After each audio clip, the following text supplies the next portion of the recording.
Welcome to Connect the Dots, a podcast for hungry individuals that love to stay curious, who crave for knowledge, and have an insatiable appetite for growth.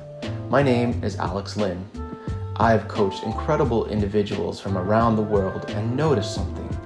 Everyone has a story from which someone else can benefit. Why dabble and wait to make mistakes yourself when you can save so much time and learn from the experiences of others? In this podcast, I'll share deeply insightful conversations, acquired wisdom, and proven strategies so you can quickly achieve what you want in your business, relationship, health, and personal development. Margo, so happy to have you here with me. How are you doing today? I am awesome. Thank you so much, Alex, for having me here with you. No problem. So for those of you who are tuning into the show, I want to introduce you to Margo. I'll give you a quick bio on who she is. So Margo leads dynamic and inspiring workshops. She is a coach who empowers men and women struggling to speak up and be heard. Using her signature self-love tools, Margo empowers her clients to step out of behind the curtain and lead from center stage. From the core belief that we are all entitled to take up more space than just the 2 inches beyond our toes we currently occupy, Margo guides her clients through self-love practices, which allow them to do just that. She is a certified Martha Beck life coach and self-love guide, and through her practices she learned during her year-long training with the Path of Self-Love School, she knows how powerful the medicine of self-love is firsthand. She has loved and supported her shy, quiet, lost in the crowd self to become the personally empowered self-love coach she is today. So Margo, with that, I would love to dive in and just have a conversation with you and talk about self-love. Is that okay with you? I would love that. Thank Awesome. you. Perfect. So, self-love. We've heard about it. Some of us are familiar with it. What is it really, and why do we need it? Well, I think the simplest way to really understand it is to think about somebody that you really love. Maybe for you right now, you can bring up your wife or your little girl and really think about like that love that you beam on them and what that feels like. Okay. And then just imagine that you had a mirror and then you just flip it and then you're just beaming all that at yourself. Wow. So that is what really self-love is. It's having that respect and honor for yourself and making sure that you just are always doing things that honor you, making your own self-love promises. Now, as you were doing that, I want to stress or actually emphasize that when you were getting me to envision my wife and my daughter, I felt that right here in my heart. Mm-hmm. I felt that warmth. And as you said, to beam it back towards me, I felt that even more. And it kind of just, it grew stronger. So thank you for that. And I guess, You're welcome. and I guess with self-love, I mean, some people have this kind of misconception about it. Some people think, eating ice cream could be self-love. Some people think that, going for a jog could be self-love. So could you put things into perspective and kind of give us in your opinion, a general sense of what self-love should be, could be? What are the possibilities? It's funny that you said ice cream because some people could say, oh, I'm going to love myself today. I'm going to have some ice cream. But I think what it comes down to is like really getting quiet and finding out the true answer there. Like, is that really good for you? And there are some misconceptions about self-love. Some people think that self-love is selfish, that you're a narcissist if you love yourself. Some people think it's bragging. I remember in a previous relationship when I was really starting to come into, actually hadn't even done the training yet, but I was really starting to love myself. remember stopping, we were going out the door, and all of a sudden I stopped and I looked at myself in the mirror, and said something like, "Oh, I look good today." And I was met with a, "You're conceited." And it wasn't, I wasn't coming from that place. I was coming from a place, and I could feel the difference inside of myself. So it's it's not it's not bragging to shine your own light from your heart, but it's knowing the difference of what that is. And So, self-love is a path and a practice and a choice, and it's not linear. It's a journey, an everyday journey. wow, that's really powerful to actually be able to have that tool to identify whether being self-conceited or it's actually self-love. And I'm assuming for some people, there's the fine line, there's a border between being self-conceited and actually practicing self-love. So what kind of suggestions could you give to those listening to actually blur those lines and make it clear that it's actually self-love and not self-conceit? Well, I think it, like I said, it's a practice, and the way I've been taught, it's like there's two radio stations. So there's fear, which is 88.9, and then there's love, which is 108.0 love. So that's your inner wisdom, and that's the channel ideally we want to be playing all the time. This is a training that I learned from Christina Rilo at the Path of Self-Love School. And it really is finding that middle ground. Um, and it comes down to really answers in your body. If you're feeling anxiety or depression, or you're isolating, that's usually the fear side. And our inner wisdom is that calm or middle place. So it's applying the daily practices that I teach my clients, which can start very simply with just, it's called a self-love soak. And you just wake up in the morning, before you even open your eyes, you put your hands on your heart and you just ask yourself, what do I need to hear today? What do I need to nourish myself today? And then just getting quiet and waiting for the answer. But because we've lived in this really busy world for quite a while now, our inner wisdom gets turned off. Some of us don't have a very strong relationship with our inner wisdom. So you may not hear anything. So that's why it's a practice, because you might have to be asking yourself that for months before you actually hear your inner wisdom. Right. I love how you bring up that whole concept of inner wisdom. Now, for some, this is foreign. For some, it's very familiar.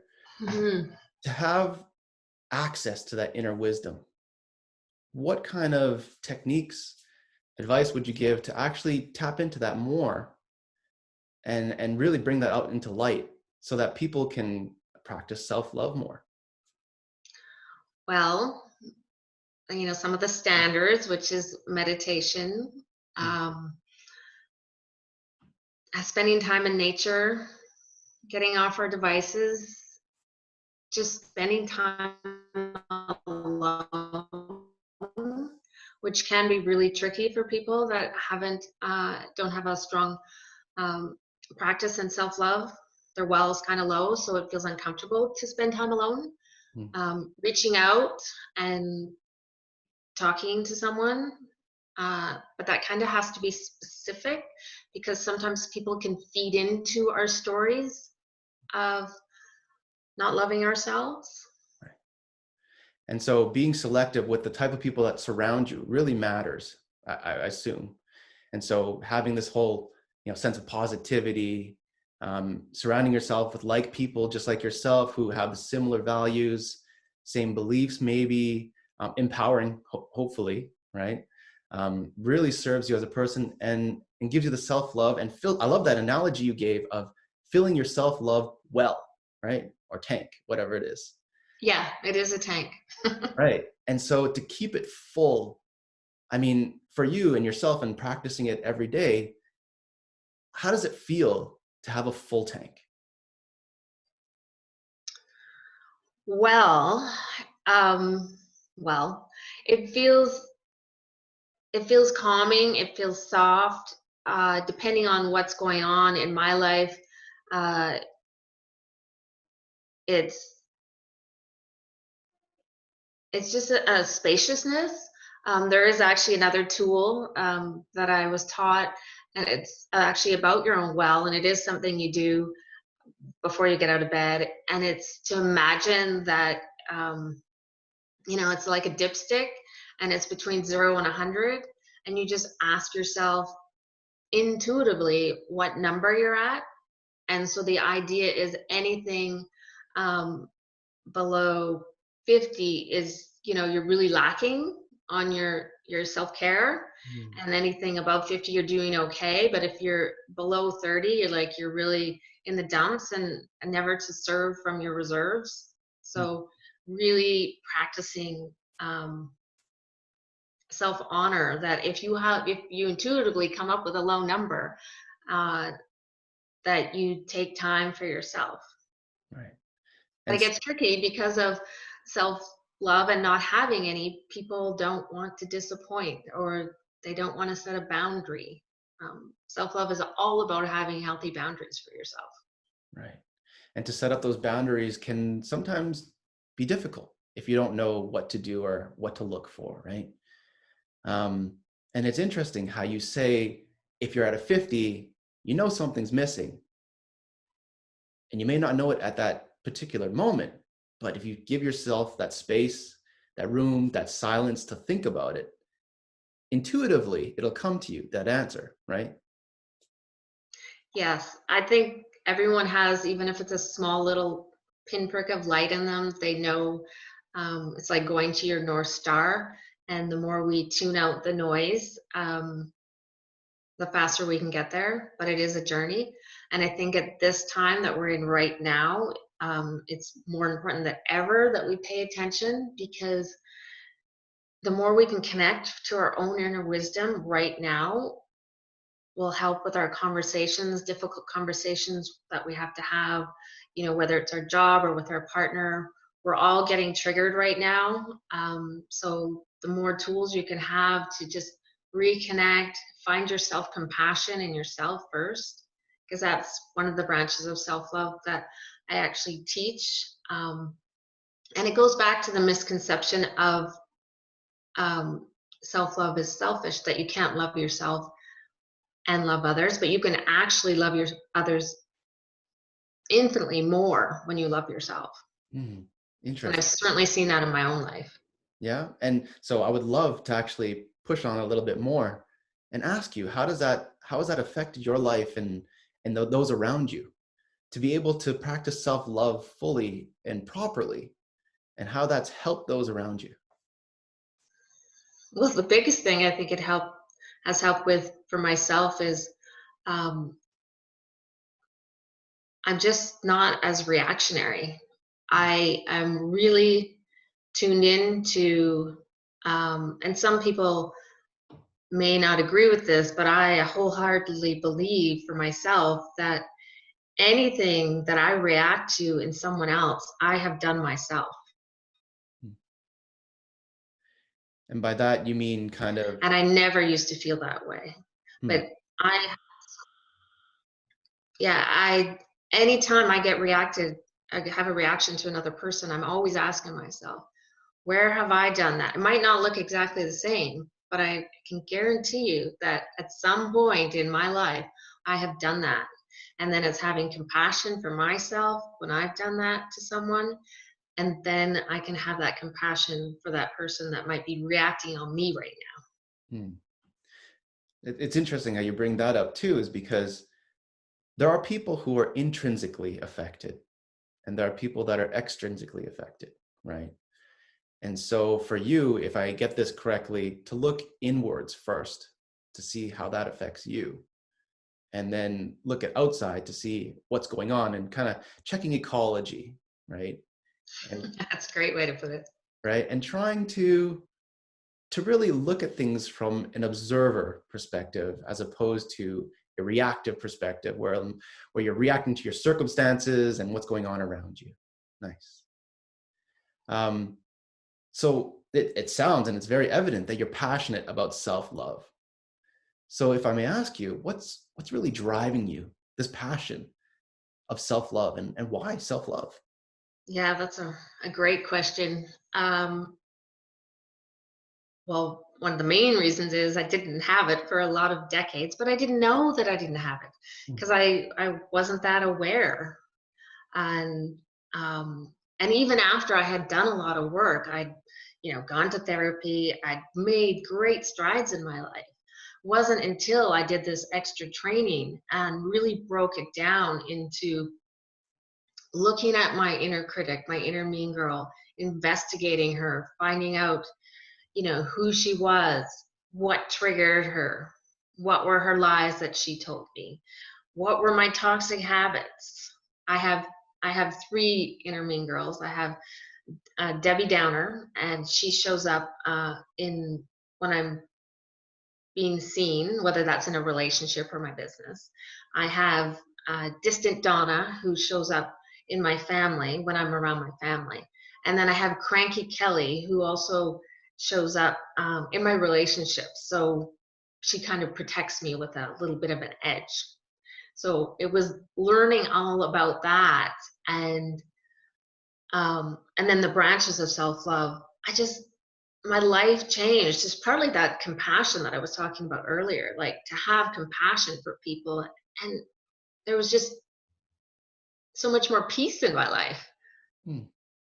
and forgiveness of myself and others. And I assume that forgiving others, well, even for myself personally, is not always easy. And I would love to actually focus a bit more on these inner mean girls, this concept of inner mean girls. It sounds like um, you have these internal personas, or is it that you operate from these personas and you kind of shift between each of them? How does that work? Yeah, sometimes they can show up as a gang, but sometimes sometimes they're separate. And I really got to know them, and it was a process of knowing how they showed up in my body. For me, and my story of my life is I was a shy, quiet child. I was always told that to be loved meant to be quiet, and then I would be liked, and that held me back so much. But our inner mean girl or guy is a creation. It's not who we are, it's just part of us, that is born from a trigger when usually we're little, that is really there to protect us. But then we grow up and we bring them with us. Um, so we get to a point in our awareness that we actually don't need them anymore, and we can send them away with love. But mine was comparing myself to others, feeling rejection and perfectionism. And not the kind of perfectionism can look a couple ways. For some, it's like they have to do the very best. And if it's not the best, was more, I just didn't bother trying because it wasn't going to be perfect. Right. And so going back to that passion, when I learned that I didn't have to be perfect to love myself, and I don't have to compare myself because there's only one of me. Nice. And so that's really powerful in itself, that insight to be able to come to a point where you don't need to compare yourself with anybody, and to accept who you are is enough, right? So would you mind expanding on that a bit? Like, obviously you've gone through training, you've gone through, you've got help, you've developed yourself in so many ways. Would you mind helping or sharing with us that journey of how you got to, the young shy girl, to it's okay to be me, and I'm ready to show up in the world? Yeah. I'd love to share that. And it started really early. Not only was I shy, but it was a story I had around being in groups. Started early, I wanted to hide, and I always wondered why no one would like pick me, but I was hiding, so they actually couldn't even really see me. Hmm. So there was that tug of war, and then it just held me back in my true self, in my relationships, but also in my career. I There was a spark though, because people would see it that I was a leader, but my inner mean girls were telling me so many stories that I just wouldn't go for anything. But earlier, when I was talking about that pinprick of light, I feel like I knew there was something more, and so I just continued on the path, and I fall off a lot. And there might be a few years where I would fall off, but I kept getting back on, and it was really the investigation, going inward and figuring out, what am I telling myself? What are the lies that I'm telling myself? What triggers me? Hmm. And really knowing that I deserve to be heard and seen, and that's what I want for everybody, is because we all want to be seen and heard, but we all have a varying degree of these, our inner critic ruling our life, running the show. Right. Not sure if that explained my story. Um, but those were the internal things, but I also did external things. I pushed myself to go to Toastmasters. As an introvert, I used to like have to have everything written out and say it word for word, because I didn't want to make a mistake, because my perfectionist wouldn't have that. Hmm. But I have been able, by just, taking those steps, to spend 3 years in Toastmasters, show up every day, scare the shit out of myself, find the people that would support me, because they're all over the place. Right. And from there, I'm just keep, going forward, finding the people that I resonate with and who want to support me. Awesome. And so in listening to all that, I would love to sum up the key components that really resonated for me, and maybe you can correct me if I'm wrong or I missed something here. It's that level of continual support that you needed, that the environment, the people, the energy that really helped you get back on that horse, right? It's the ideas of it's okay to mess up, because failure is part of, succeeding. It's not the opposite. And finally, finding your why. Why am I doing this? And what is it for? What is it? Why is it so important to me? And I would love to ask that question to you. And it's a bit unclear for me. What's really driving you? Why do you want self-love? And have other people realize that self-love is so powerful? Well, one of my biggest passions also is that I see is a real problem in our world, and it's a little tricky right now with what's going on, is isolation. And a lot of us are really lonely, and I want to be part of that solution. It's part of my passion. I spent a lot of time alone as a kid, and um, I really, as I've been doing a lot of in-person um, groups and workshops, I just see the power of people that are coming together and the vulnerability. And I think that that is what's going to make our world a better place, is sharing and showing up and being heard and seen for who we are. And I want to encourage people to get in there, and I didn't make a mess. Like, you know, I, uh, I didn't know anything about growth mindset growing up. I had a very fixed mindset.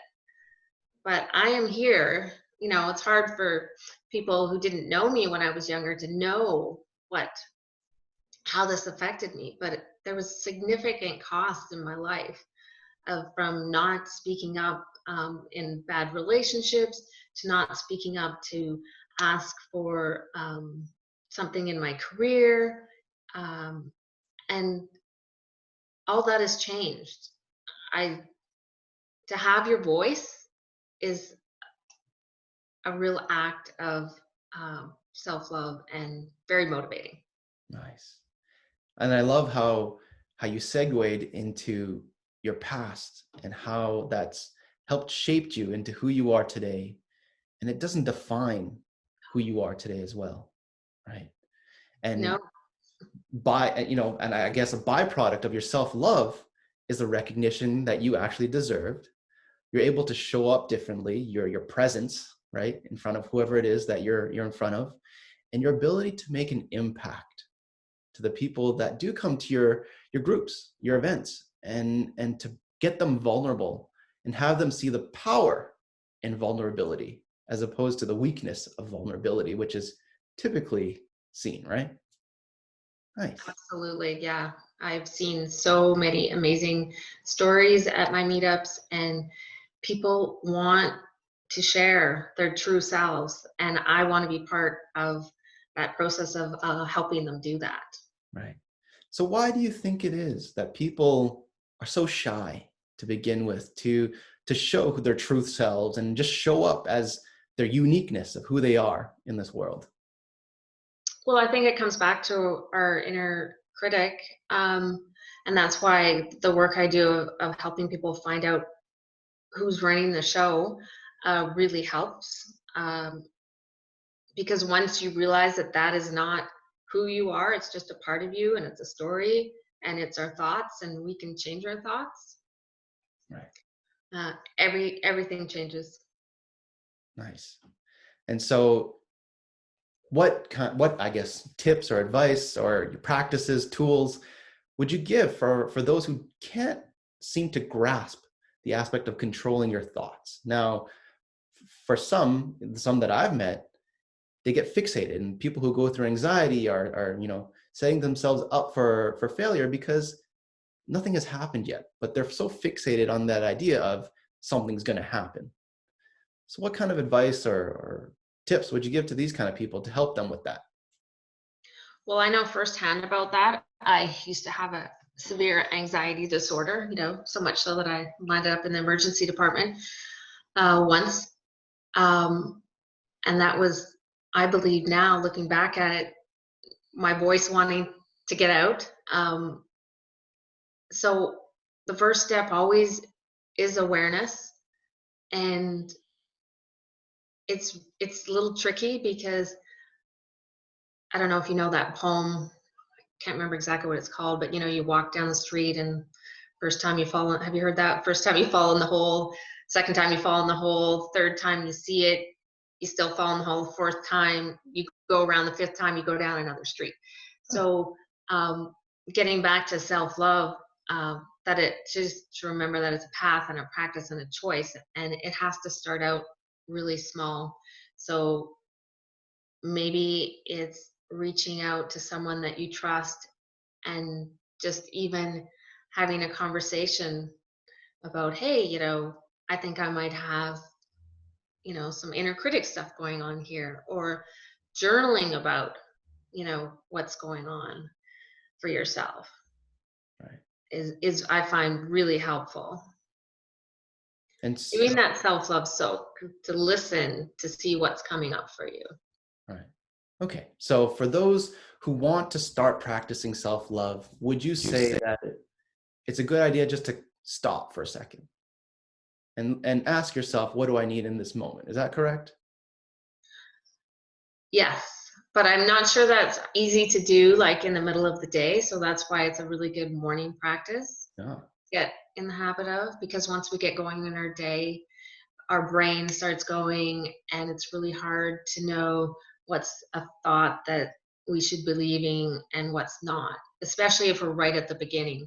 So it's just slowing down, and it could even be as simple as writing out some of your thoughts and really having a looking at them. Hmm. You know, Yeah. is that true? Is it not true? Just getting curious. That's like one of the number one best ways is to just get curious about what's going on, what you wrote. That's interesting. Is it true?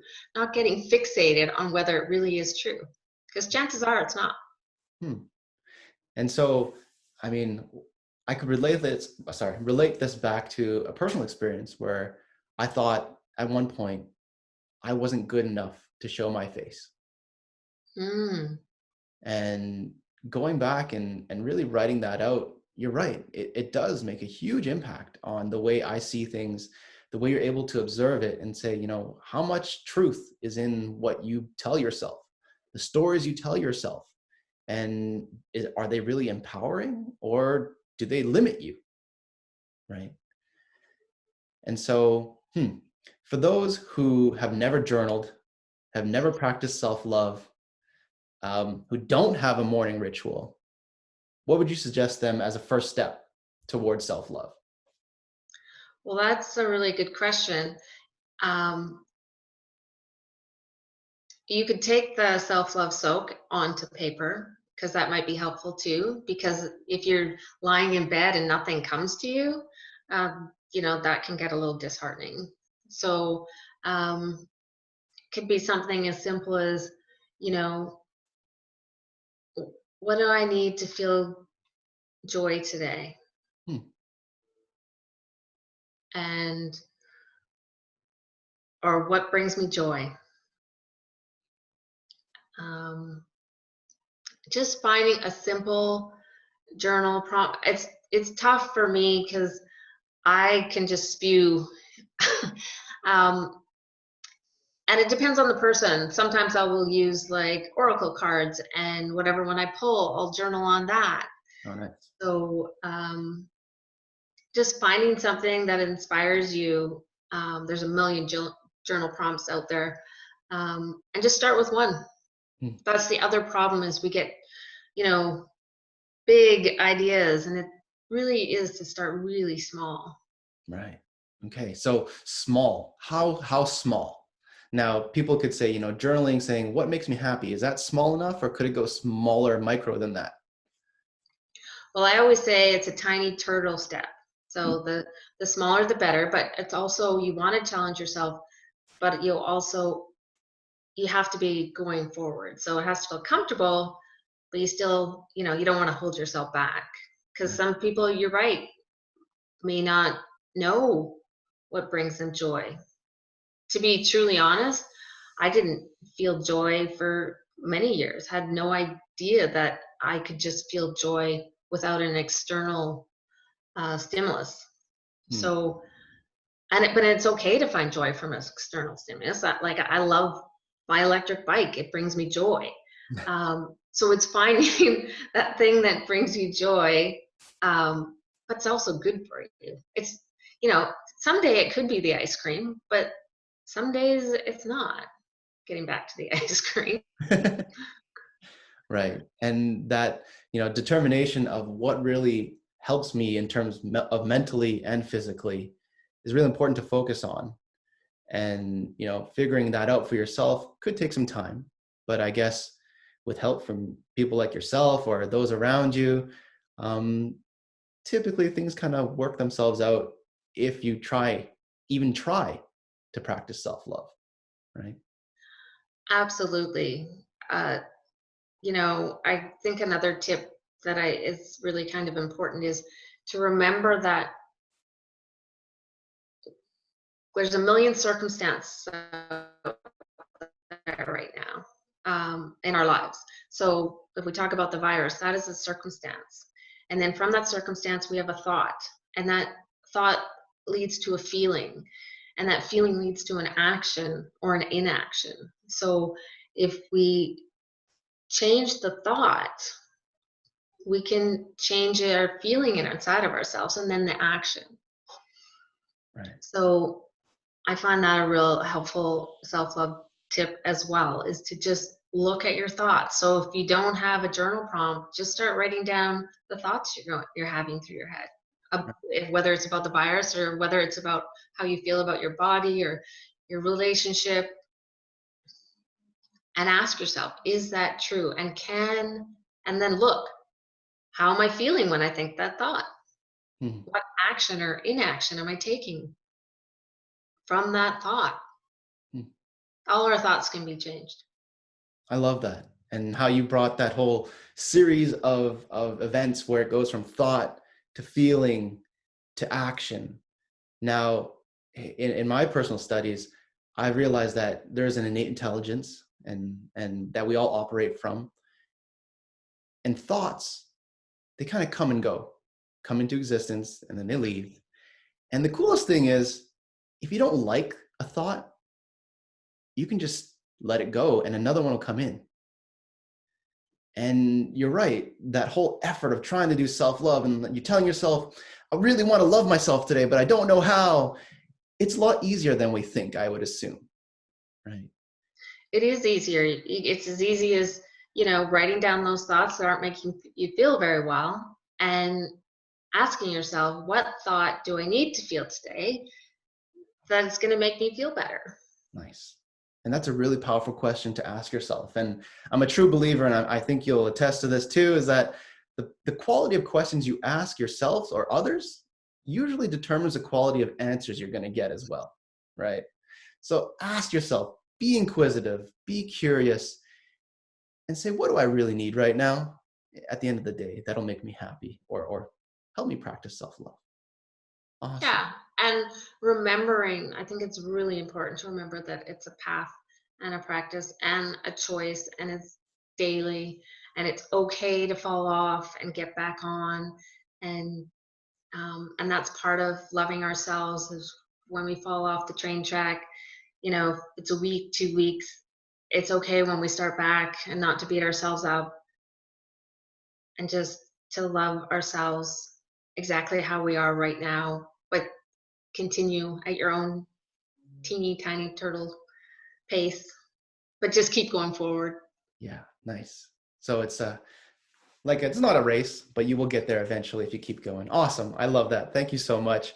So Margo, this was really great stuff. How do people get in touch with you, or how can they work with you? What's that like?